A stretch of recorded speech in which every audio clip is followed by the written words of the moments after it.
Today we want to talk about transatlantic cruises. Right now we're on a 14-night transatlantic cruise, and many people ask us, what's it like to take a cruise that long? So that's what we want to talk about. So there are a lot of questions in regards to transatlantic cruises. And the first one, that we get a lot from people who haven't taken a transatlantic cruise is, how do you guys do all of those at sea days? Because most transatlantic cruises have anywhere from 6 to 9 Yes. sea days before you get to land.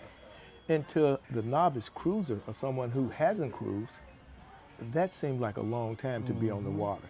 How do we deal with it, Adrian? How do we start out?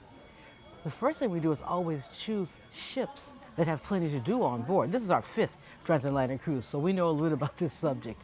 But it's important to choose a cruise ship where there's lots of activities, lots of entertainment. So there's something different to do all day long. We're missing 3 things right now while we're doing this taping.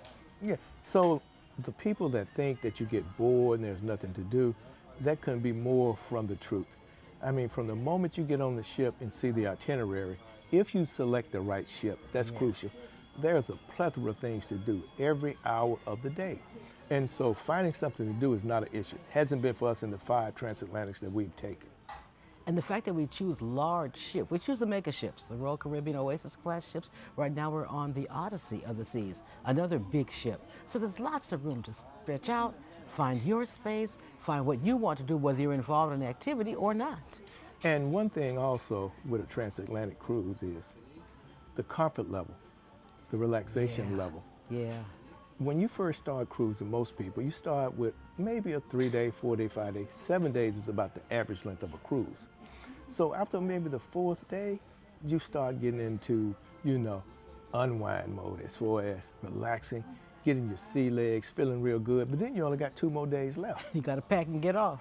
On a transatlantic, when you get those sea days and you settle in, when you got like 6 or 7 days in, you got 6 or 7 more days to just really enjoy all of that experience. And that is what makes it really special, because you reach a level of relaxation that you can't on a short cruise. Yeah. We really feel like we're citizens of the ship now. People find their special places they like to hang out. We live here. Yeah, it really is like that. You become a citizen of the ship. Another thing about transatlantic cruises is the people you meet. That's a big plus. You meet people who not only are cruising for the experience on board the ship, they're cruising to see the world, and they share all that. They're seasoned cruisers, they've been doing it for years, and they have amazing stories to share. That's one of the big things that we enjoy. This cruise started in Fort Lauderdale, and it will end in Rome. And many people, ourselves included, are going to stay over in Rome for several days. Some are going to several other countries while they're in Europe. So it's just a great way to do a long-term trip. And another thing that a lot of people think, well, because it's 12 days or 14 days, it has to be really, really expensive. That's not necessarily true. Yeah. Most of the transatlantic cruises are repositioning cruises, where the cruise company is taking the ship over across the Atlantic to get it refurbished. And so those... Or for their summer season. Exactly, for the summer season. And those normally come at a reduced price. Yeah, And so transatlantic is a good bargain, a great deal. Yeah. And let's talk about who's on board, Robert. Okay. You would think it's only, retired people with unlimited time on their hands. There are quite a few retirees on here. But there's also lots of young couples, and we're surprised to see a lot of children on board. And that is really, I think, different on this one. We didn't expect to see that. Yeah. Because on prior transatlantics, it was an older crowd. It wasn't as many children. But on this one, there's a plethora of children, teens, young adults. So it's a great mixture, and it's adding a good energy to the ship. And that has to do with the ship too, because there's a lot of great entertainment on this ship, guys. Amazing production shows, game shows, activities, lectures. I mean, you name it, there's something to do every hour of every day. Yes, there's even one group of people who put together a 5,000-piece puzzle in the first 3 days. So anybody could just jump in and throw in a piece or two. And this is talk about the conditions, as far as the water conditions. We haven't felt barely any movement. It's like being in a shopping mall, guys. A lot of people say, wow, you guys gonna cross the Atlantic? You're gonna be on the water for 7 or 8 days? Are you gonna get seasick? How's the ship gonna maintain all that? This ship has been as steady as a sauce on your table. I mean, no movement whatsoever. And that has a lot to do with the quality of the ship. Yes. The Most- newer ships yeah. have the newest technologies and stabilizers, so they can handle whatever swells come as you're crossing the Atlantic. So that has a lot to do with the experience that you receive on board ship. Yes, yes. There's a great gym on board, so we've worked out several days already. So those who want to keep your fitness, you're doing a lot of eating, so you definitely want to keep your fitness, but that's very easy to do. And on these transatlantic longer cruises there's additional entertainment incorporated into the daily activities. Yeah, yeah. You know, you have everything from the sexiest man contest. You Belly have, flop contest. You have history trivia. You have stretching classes. You Yes. know, you have spa treatment classes. I mean, it's just, you just name it. It's amazing all the stuff that they come up with to keep people active and involved. Because we haven't made it back to our cabin prior to 12 a.m.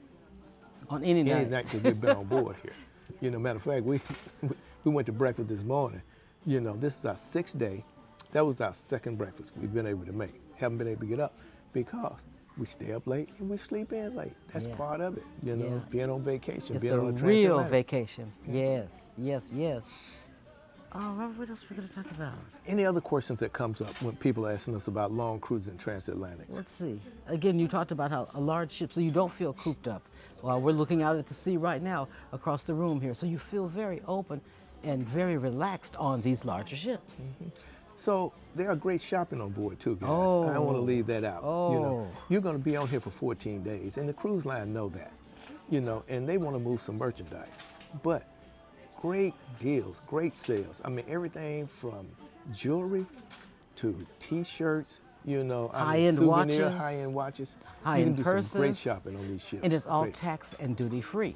So if you're looking for that Rolex you've been looking for a while, Yeah. this is a great place to buy It's a great place to buy it, guys. When you consider duty free and the prices that they have here, because they want to move this merchandise. Yes, yes, You know, yes. so keep that in mind when you're on one of these long cruises or There's a- any cruise, as far as I'm concerned. The shopping is pretty good. Also the gambling, there's a great casino, Great casino. on board. So many people are spending a lot of their time right in there, and that's a great thing. And there's always some place to get some snacks or something to eat. When the main dining room and everything closes late at night, and you out like 12 or 1 in the morning, there's pizza, there's other snacks and different things that you can get, you know, for a nighttime little snack to carry you into the next day. So food is unlimited. Food is unlimited, you know. So anything else? Oh, well, you talked about the entertainment. We were amazed that one day we saw 3 shows, a production show, a headliner show, and a comedy show all in one day.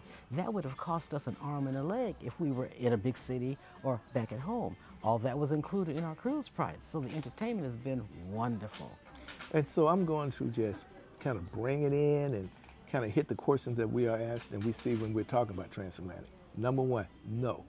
You do not get bored on ship, you know, unless, you know, you're the type of person that you have special requirements and things you're looking for. But normally, for us, we never get bored on board. No. Are the transatlantics really expensive? No, they are not when you consider what you're getting for the price. Do you get seasick on that many days at sea? No, because stabilizers on the ships that we select are as smooth as glass, so we don't do that. Do you meet interesting people? Absolutely, yes. Are you, you know, cooped up? Or do you feel like, man, I got to get off here? No, that's never the case, because you lose track of time, basically, because that's what we have. We've had 5 time changes already. That's something to adjust to. Your body is feeling like a little bit jet lagged. So by the time we get to Civitavecchia or Rome, I think we've had 8 time changes. Yeah, yeah. And so not so much unlike flying, there is a little sea lag, you know, in there, because your time, you're losing and gaining, you know, depending on the direction you're going. But all in all, transatlantics are great if you got the time, you know, to just settle in and just enjoy them. And that's what we're doing. So I can't think of any more questions I've heard about transatlantics No. or long cruises. But long cruises are great, guys. You become citizens of the ship. You reach a level of relaxation that you don't get on shorter cruises. And the experience and the service on the ones that we have taken has been immaculate. And you can stay connected. The Wi-Fi on board has been excellent. So there are times even we've had to do business and had no problem, Zoom meetings and such. So that's not an issue either. You're not disconnected.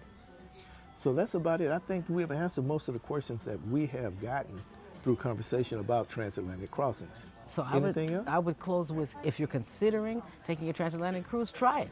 You might like it. And don't forget, select the right ship. The ship is the key.